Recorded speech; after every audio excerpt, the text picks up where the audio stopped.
Yesterday's prophecies, today's headlines. This is the Hal Lindsey Report. And now, Hal Lindsey. Good evening and welcome to this edition of the Hal Lindsey Report.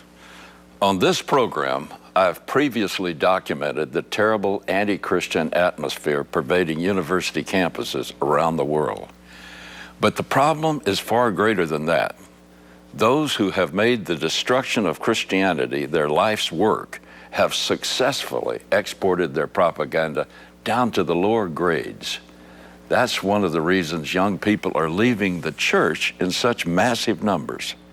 3 years ago, Answers in Genesis commissioned America's research group to study the problem.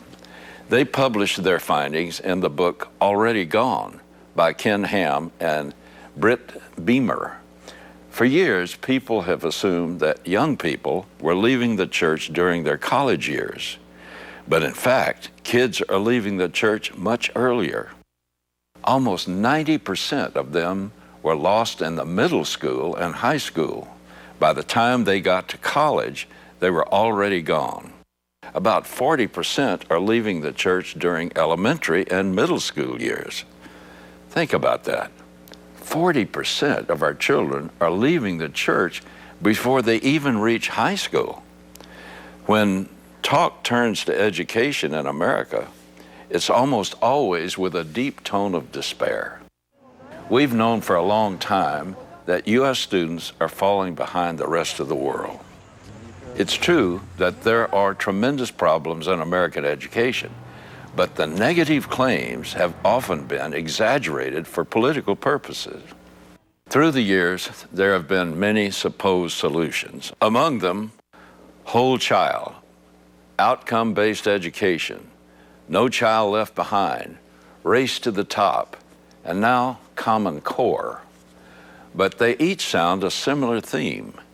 American children are falling behind, so the federal government must intervene with national standards, right?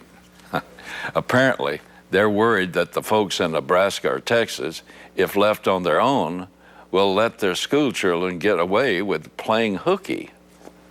For those who would like to destroy the American way of life and simultaneously obliterate Bible-centered Christianity, national and international testing standards are about politics and not math or science.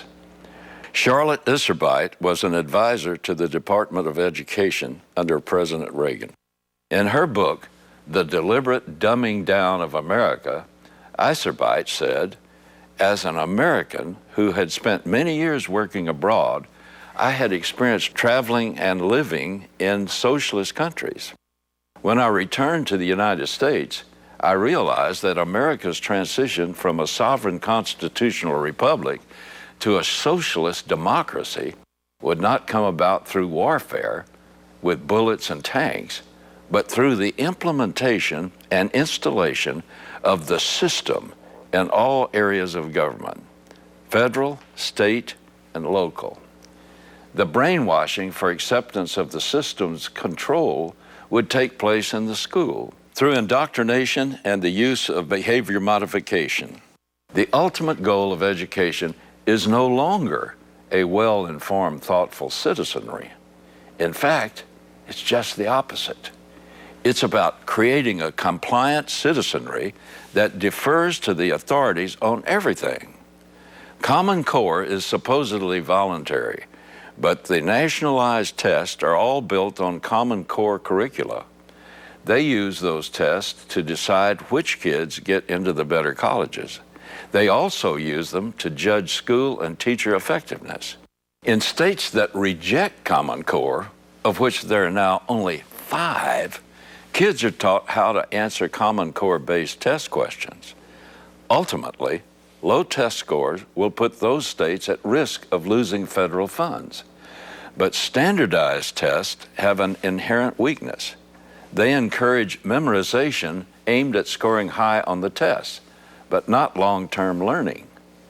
These tests make creative teachers try to fit themselves into the mold of their bureaucratic bosses. And those bosses don't work in the administrative office down the hall or the school district offices across the town. They work in Washington, D.C., where you solve a problem by throwing money at it. Their own public schools are a good example of that corrupt philosophy. Washington, D.C. spends almost $30,000 per year per student, the highest in the nation. Meanwhile, 83% of their 8th graders are not considered proficient in reading, and 81% are not proficient in math. Hey, how about this for an idea? Why don't we let those people tell the rest of us how to run our schools? The book, It's Perfectly Normal, is pornography for children. Written around 20 years ago, this little book seems to be growing in popularity. It's available as an e-book and in many school libraries across the country. Supposedly written for middle school students, it appears aimed at even younger children. It's written in extremely simple language and features cartoon-style pornographic illustrations.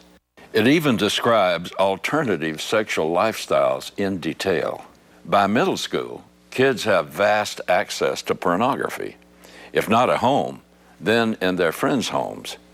But at that age, many still have an innate sense that looking at porn is wrong. Books like It's Perfectly Normal break down that natural barrier.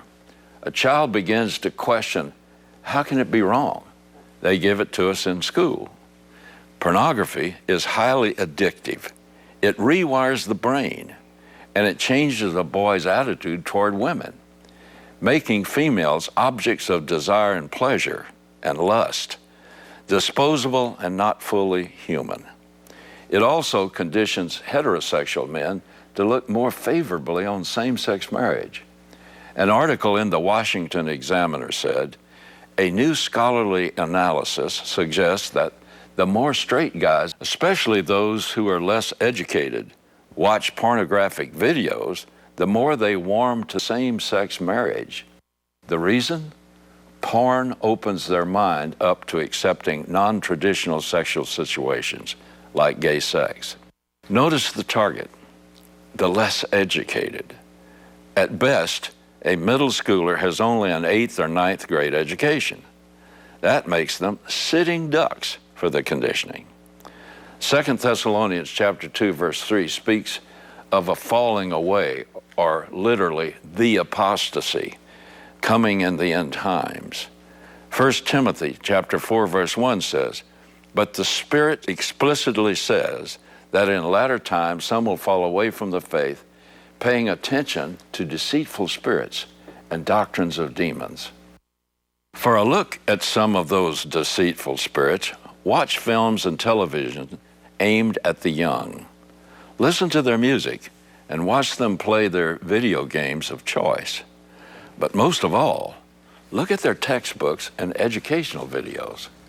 According to the Barna Group, 20% of our young people who were churched as teenagers remain spiritually active at age 29.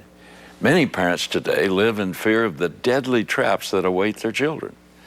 But instead of helping those children by giving them godly examples, too many parents are teaching their children lifestyles that will encourage, if not ensure, their destruction.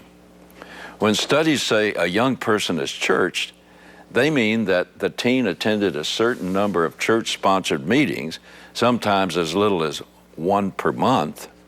If at that meeting they're given an hour of raucous games and music, then a 5-minute talk on how to avoid sinful situations, why are we then surprised when they turn from the church to look for more exciting sensual pleasures elsewhere?